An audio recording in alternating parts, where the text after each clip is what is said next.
The ground was already hard as iron, and the sky had been the color of a dull pewter coin for a week. Every breath I took felt like swallowing a tiny shard of ice. We stood before the small cabin, the only home I'd known since marrying Thomas, and watched the bolt slide shut. The sound was so final, a clean snap of metal that severed our life from what it had been. Mr. Finch didn't even look at us as he did it.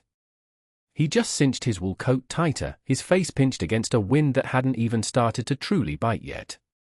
The agreement was for a full season's work, he said, his voice flat and stripped of any warmth.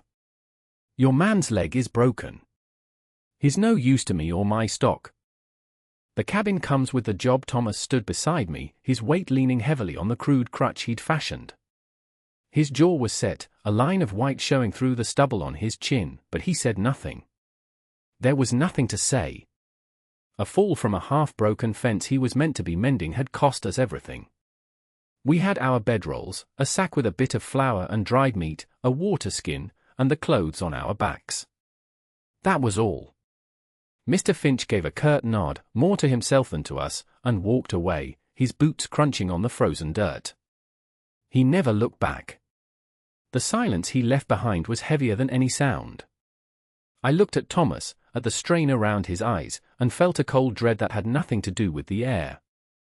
The town was a day's walk back, but there was nothing for us there. We had no family, no coin to speak of. We were just two more souls set adrift before the full fury of a mountain winter. The peaks of the high range were already white, a stark and merciless promise of what was to come. I could smell the snow in the air, a clean, sharp scent that spoke of deep cold and long darkness. We were utterly alone, with the vast, unforgiving landscape stretching out before us and a locked door behind us. The hope I'd nurtured for our future felt like a tiny ember, and Mr. Finch's dismissal was the cold water that had just extinguished it. We walked for the rest of that day, moving away from the ranch, away from the town, towards the foothills that clawed at the base of the mountains. Thomas moved slowly, his face pale with pain, but he never complained. Each step was a deliberate, measured act of will. The landscape was brutal and beautiful, all sharp angles and muted colors. The pines stood like silent sentinels, their needles dark against the gray sky. The silence was broken only by the scuff of our boots and the occasional cry of a hawk circling high above. We were looking for anything, a hunter's lean-to, an abandoned prospector's shack, even an overhang of rock deep enough to break the wind. But the land offered nothing. It was as if it had been swept clean, leaving only stone and stubborn trees. As dusk began to bleed into the sky, tinting the clouds a bruised purple, a chilling despair began to settle deep in my bones. Our water was low, and the small portion of jerky we'd shared felt like a handful of pebbles in my stomach. We found a shallow depression between three large boulders and huddled together in our bedrolls, the thin wool a poor defense against the seeping cold of the earth. I lay awake for hours, listening to the sound of Thomas's strained breathing and the rising whisper of the wind through the rocks. It sounded restless, like something hungry. I thought of the warm hearth in the cabin, of the sturdy roof and the smell of baking bread. It all felt like a dream from another life. Was this how it ended? A quiet fading away on a frozen hillside, forgotten by everyone. The thought was a cold, hard knot in my chest. When morning came, our limbs were stiff and our spirits were low. The world was rimed with a delicate frost that glittered in the weak light, a beautiful lie that hid a deadly truth. We had to keep moving. To stop was to surrender. We pushed on, deeper into the broken country, where the ground rose and fell in steep, rocky inclines. It was a place most people avoided, difficult to travel and offering little in the way of pasture or game. But for us, its harshness was its only appeal. It felt remote, a place where we might find a crack in the world to crawl into, unnoticed. It was late in the afternoon of the second day when we found it. We were following a narrow game trail that wound its way along the base of a sheer rock face, a great wall of granite that rose hundreds of feet into the air. My eyes were scanning the base of the cliff, looking for any sign of a recess or shelter, when I saw it. A dark opening, no taller than a man, partially obscured by a thick growth of hardy, winter-brown shrubs. It didn't look like much, just a shadow amongst shadows. What drew me to it was not what I saw, but what I felt. a faint, almost imperceptible warmth on the air. I stopped, holding up a hand to Thomas. "Wait," I whispered, though there was no one to hear us. I pushed aside the brittle branches. The air that touched my face from the opening was warm. Not just less cold, but actively warm and damp, carrying a strange, earthy smell like a spring thaw. It was impossible. The rock around the entrance was frigid to the touch, beaded with frost. Yet this current of mild air persisted, a quiet exhalation from the mountain itself. Thomas limped over, his curiosity overcoming his exhaustion. He reached a hand into the darkness and pulled it back, his eyes wide. "It's warm," he said, his voice full of disbelief. We looked at each other, a silent question passing between us. Caves could be dens for bears or mountain cats, and stepping into the dark unprepared was a fool's errand. But the cold was a more certain predator, and it was already stalking us. We had a single lantern and a few matches. It would have to be enough. I untied the lantern from my pack, my fingers clumsy with cold and anticipation. Thomas struck the match, the tiny flare of light a defiant speck in the growing twilight. I touched the flame to the wick, and a small, golden circle of light pushed back the darkness. Holding the lantern high, I took a breath and stepped through the opening, leaving the cold, grey world behind. The warmth enveloped me instantly, a gentle, humid blanket that seemed to soak right through my clothes and into my skin. The relief was so profound it almost buckled my knees. The passage was narrow at first, the walls of the cave close on either side. The floor was smooth, worn down by centuries of something I couldn't guess at. The warm, damp air grew thicker with every step, the mineral scent stronger. After about 20 feet, the passage opened up into a cavern, a space so large the lantern light couldn't find the far walls or the ceiling. But the light did find the source of the heat. In the center of the vast chamber was a pool of water, dark and still, with tendrils of steam rising from its surface like ghostly fingers. The air was filled with the soft, gurgling sound of water bubbling up from the earth. A hot spring. Hidden deep inside the mountain. The steam had warmed the entire cavern, turning it into a pocket of eternal spring, sealed away from the winter outside. The walls were slick with moisture, and the air was thick enough to taste. We stood there on the edge of the pool, bathed in the gentle warmth and the soft lantern light, and for the first time in 2 days, the tight knot of fear in my chest began to loosen. Thomas slowly lowered himself to the ground, his bad legs stretched out before him, and he just stared at the steaming water, his face a mask of awe and exhaustion. He murmured, the words barely a whisper. I walked the perimeter of the pool. It was large, maybe 40 feet across, and the water was a deep, clear blue where the light touched it. A small channel had been carved into the rock on the far side, where excess water trickled away into another, smaller passage, carrying the heat with it. The floor of the cavern wasn't level. It sloped gently upwards away from the pool, leading to drier ledges and alcoves along the walls. It was a self-contained world, warm, sheltered, with an endless supply of fresh, hot water. It was more than a shelter, it was a miracle. I set the lantern down on a flat rock and knelt beside Thomas. I dipped my hand into the water. It was hot, but not scalding, the perfect temperature to soothe aching muscles and chase away the deepest chill. I looked around the cavern again, my mind racing. This was not just a place to survive the night.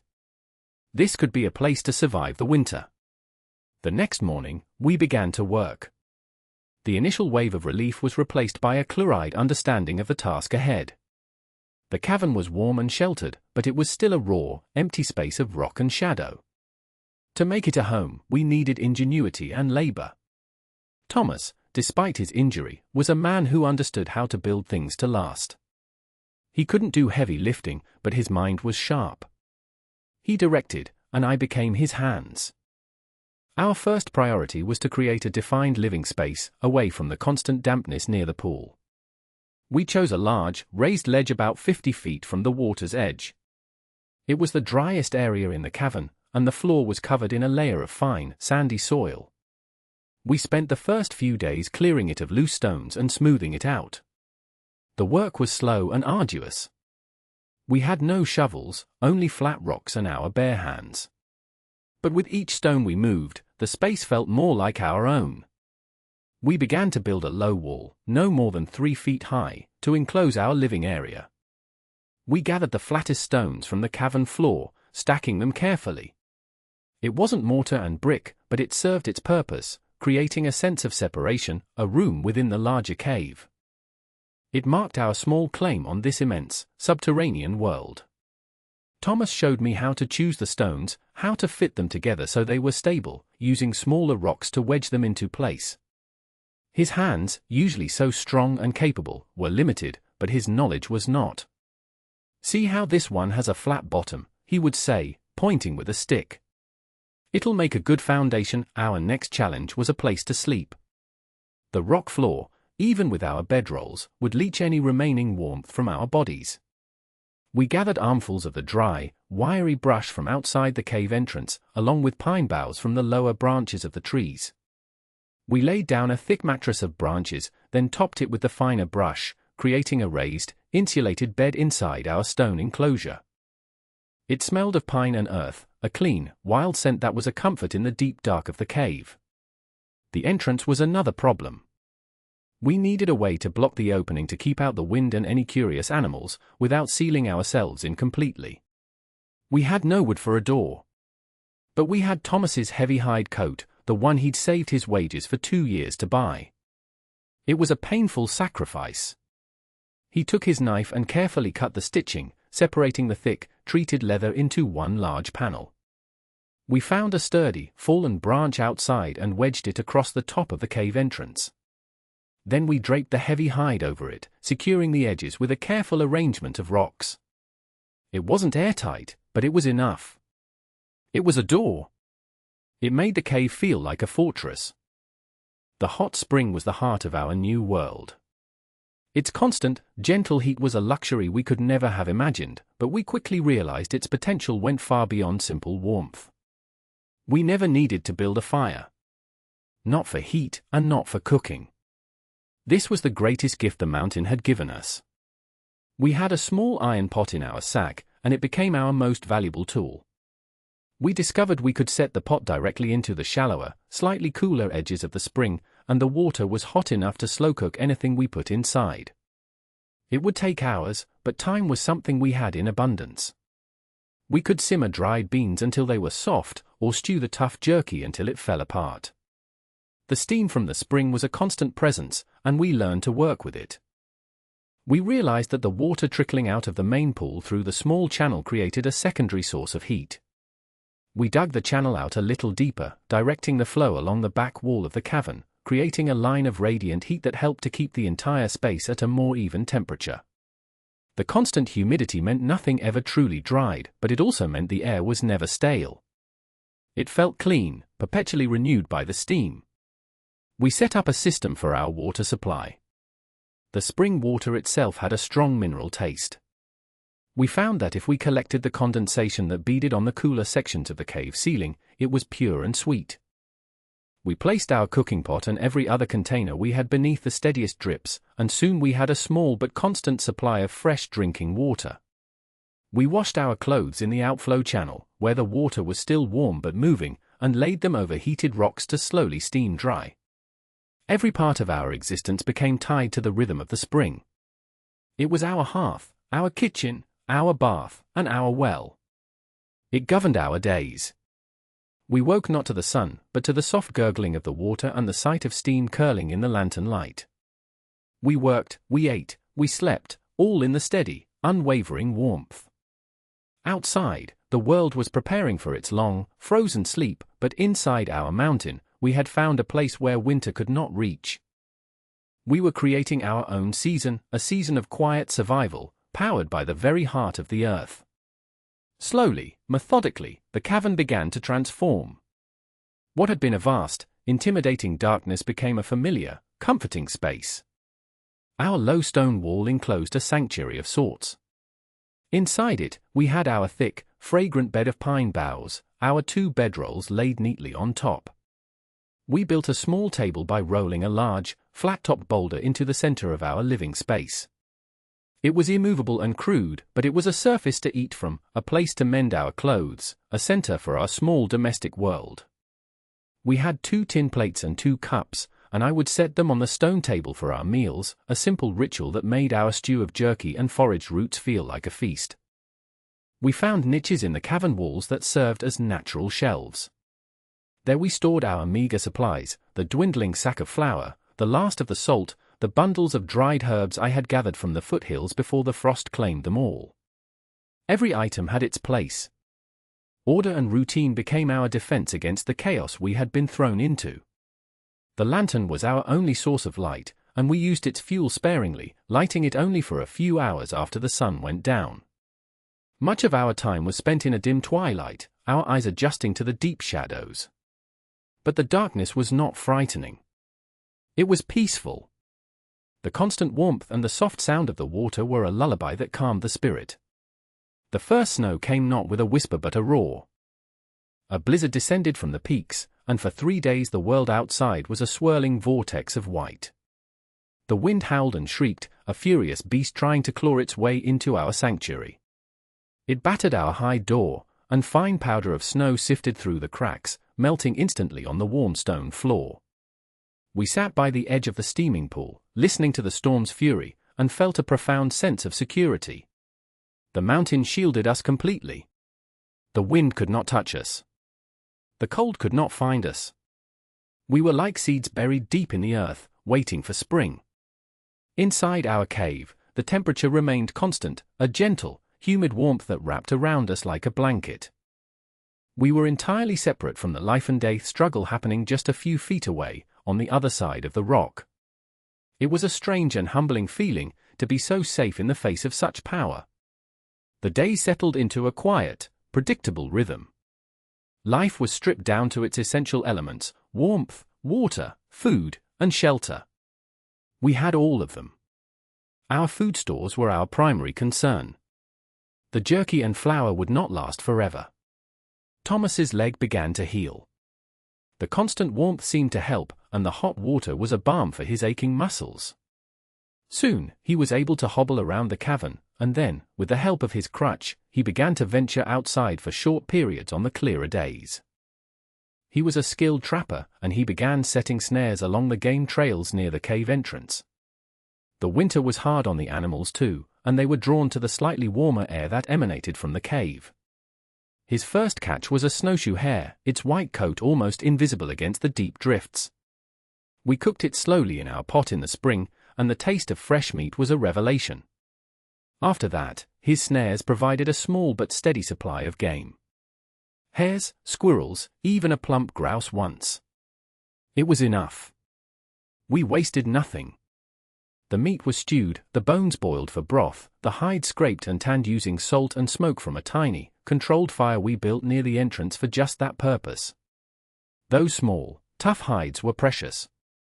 I stitched them together with a crude needle I made from a sharpened bone, using sinew for thread.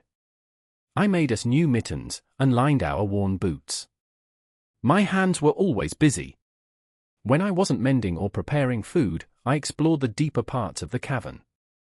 The main chamber was only the beginning. A network of smaller passages led off into the darkness. I would take the lantern and follow them, marking my way with small piles of stones. Most of them ended in blank walls of rock, but a few opened into smaller grottos, each with its own unique character. In one, I found a vein of soft, pale clay in the wall. I brought lumps of it back to our living area, and in the long, quiet hours, I began to shape it. I made new bowls and cups, rough and imperfect, but functional. We couldn't fire them in a kiln, but I discovered that by placing them on the hottest rocks near the spring for many days, they would harden enough to hold water. It was a small thing, a simple bowl, but it felt like a triumph. It was something we had made from the mountain itself. One afternoon, when the sun was a pale disk in a white sky, I heard a sound from outside. It was a shout, faint and hoarse, nearly swallowed by the vast, snowy silence. Thomas and I looked at each other, startled. We had not heard a human voice other than our own in months.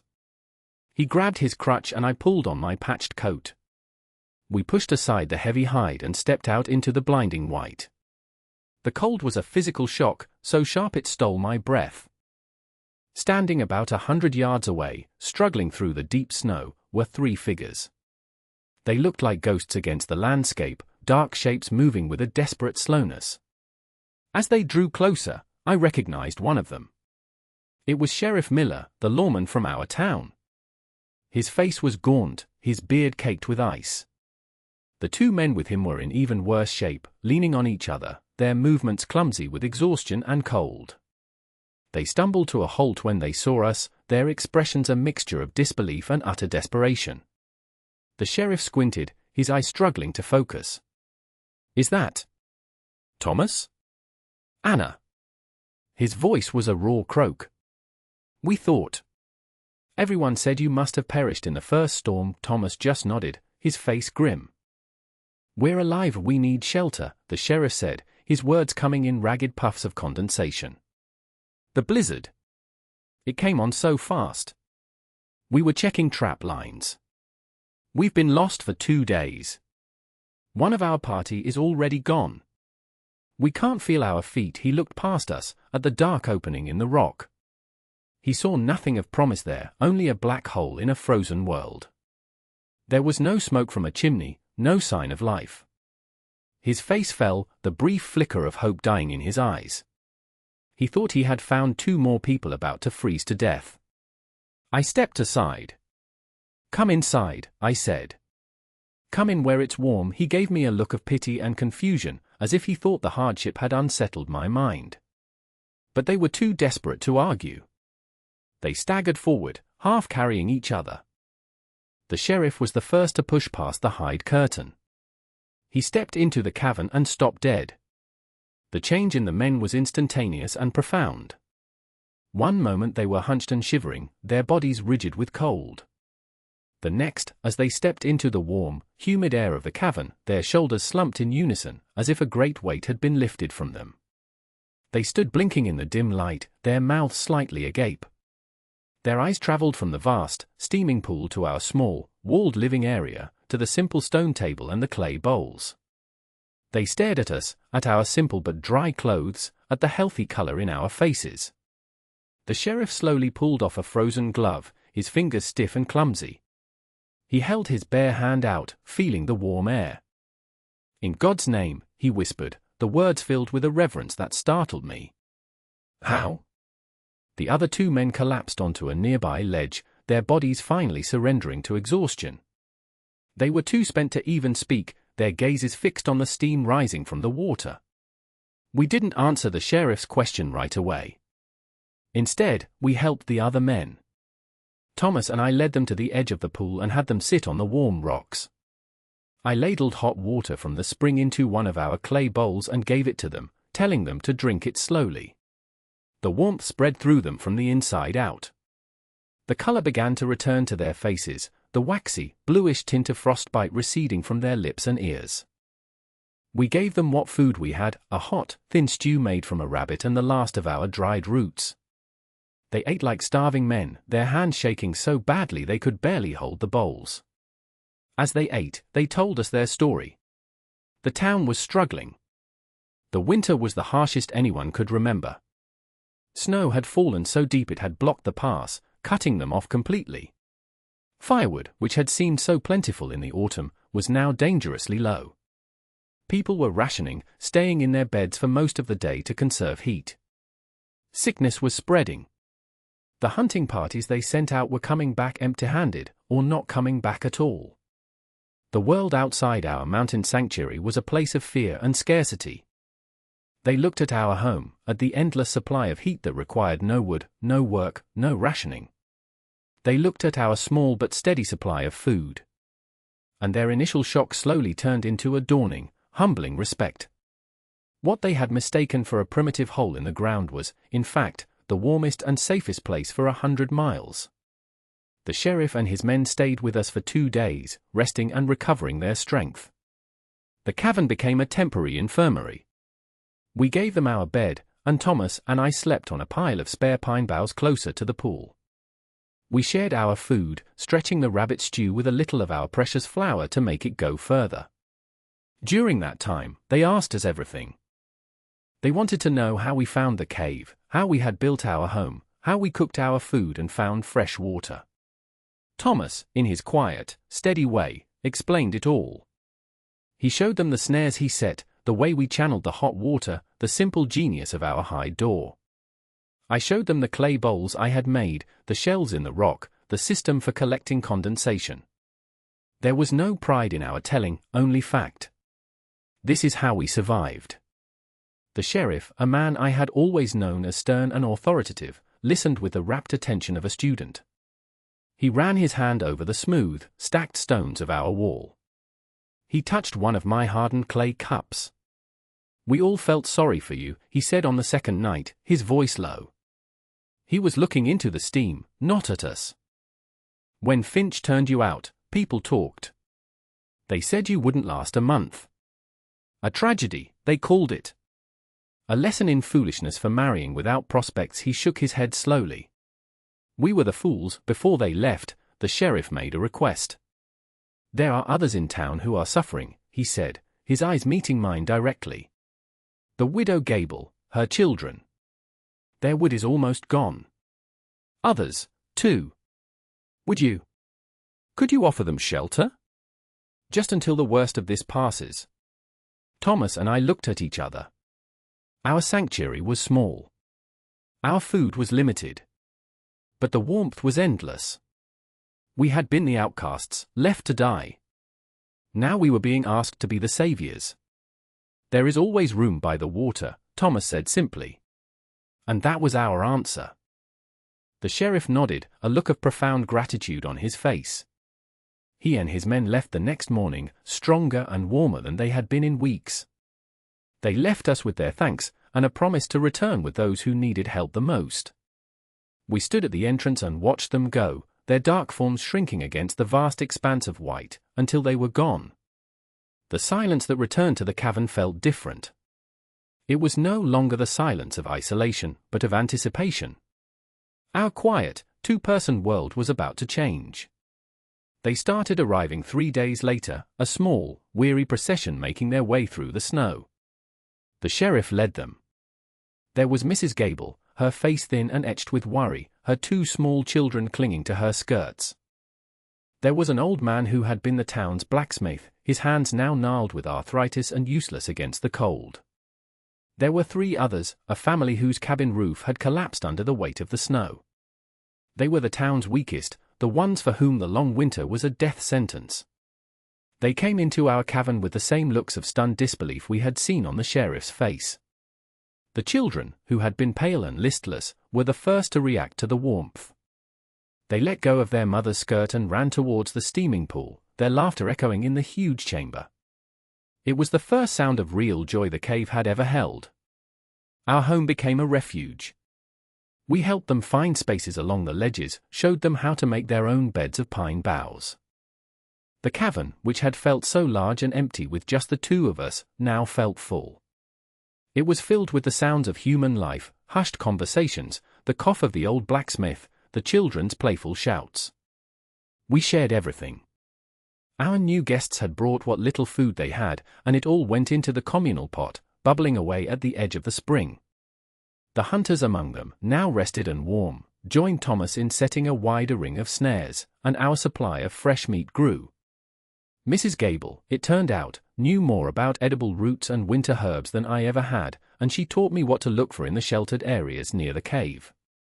We became a community, a strange, subterranean village bound together by the shared miracle of the warm water. There was no currency here, no status. The blacksmith couldn't forge metal, but he could tell stories that captivated the children for hours. Mrs. Gable couldn't pay us for shelter, but she could soothe a child's fever with a gentle hand and a calming voice. Thomas and I, the outcasts, were now at the center of it all. But we never felt like leaders. We were simply the first ones here. The spring was the true provider, and we were all its grateful tenants. In the evenings, we would all gather on the ledges near our living area. We would light 1 or 2 lanterns, and the soft light would push back the immense darkness, creating a small island of community. We would share the evening meal, and the talk was quiet. They spoke of the town, of the hardship and the fear. and they looked at us, at Thomas and me, with a new understanding. We had not just survived. We had built a better way. We had found a life that was not dependent on firewood or fair weather. We had listened to the mountain, and it had given us all we needed. The man who had cast us out, Mr. Finch, was now huddled in his own big house, rationing his wood, just like everyone else. He was a prisoner of the winter, while we were free. It was a strange and powerful thought. We had lost everything, and in doing so, we had gained a kind of wealth he could never understand.